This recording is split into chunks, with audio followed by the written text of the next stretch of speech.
कहानी की शुरुआत दो लड़कों से होती है जो कि सबसे पहले कीचड़ में सने फुटप्रिंट्स देखते हैं जो कि अपने आप बनते जा रहे थे, पर कोई इंसान नहीं दिख रहा था चलते हुए।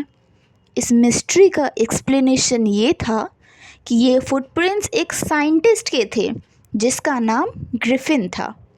वो एक ऐसा फॉर्मूला बनाने की कोशिश में था जिससे इंसान इनविजिबल हो सके, और ग्रिफिन इसमें सक्सेसफुल भी रहा।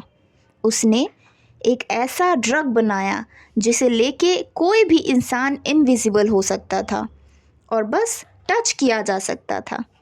ग्रिफिन ने ये ड्रग खुद कंज्यूम किया और इनविजिबल हो गया।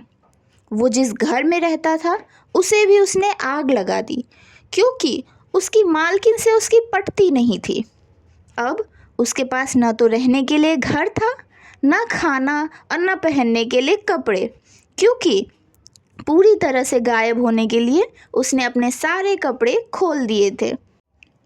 ठंड से बचने के लिए वो लंदन के एक मॉल में घुस जाता है और रात में मॉल बंद होने के बाद वहीं से कपड़े लेके पहन लेता है और कुछ खा पी भी लेता है।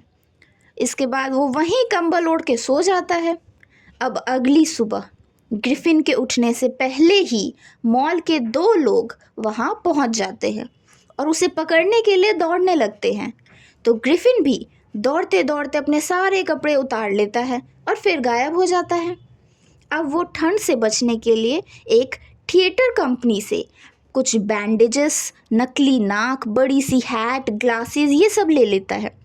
फिर वो एक शॉप से पैसे भी चुराता है। पता है कि लंदन जैसी क्राउडेड सिटी में रहना उसके लिए मुश्किल होता जा रहा है, तो अब वो वहाँ से इपिंग विलेज चला जाता है।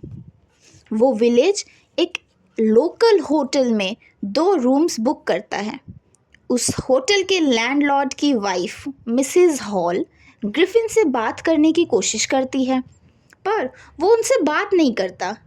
जल्द ही ग्रिफिन के सारे पैसे ख़त्म हो जाते हैं और वो चोरी करने लगता है। ग्रिफिन की ऐसी अपीयरेंस के कारण होटल के सारे लोगों को उन पे शक होने लगता है, खास करके उसके ओनर और उसकी वाइफ को। इसलिए उसके ओनर और उसकी वाइफ दोनों ग्रिफिन की एब्सेंस में उसका रूम चेक करने चले जाते हैं।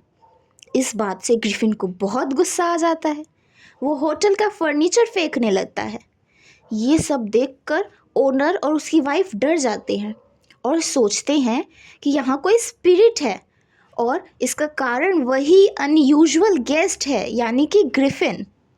तब तक मिसेस हॉल टाउन के कांस्टेबल मिस्टर जैफर को बुलाती हैं और ग्रिफिन के बारे में पता लगाकर उसे अरेस्ट करने को बोलती हैं।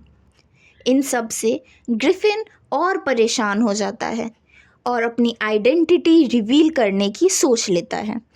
वो धीरे धीरे अपने बैंडेजेस, नोज़, स्पेक्टिकल्स सब अनरैप करना शुरू करता है। सब देखकर शॉक हो जाते हैं कि जैसे जैसे पट्टियाँ उतर रही थी उसके पीछे तो कोई नॉर्मल इंसान दिख ही नहीं रहा था। अब ग्रिफिन ने अपने सारे कपड़े उतार दिए और पूरी तरह से गायब हो गया, जिससे कि कांस्टेबल भी उसे पकड़ नहीं पाया और ग्रिफिन फिर बच गया।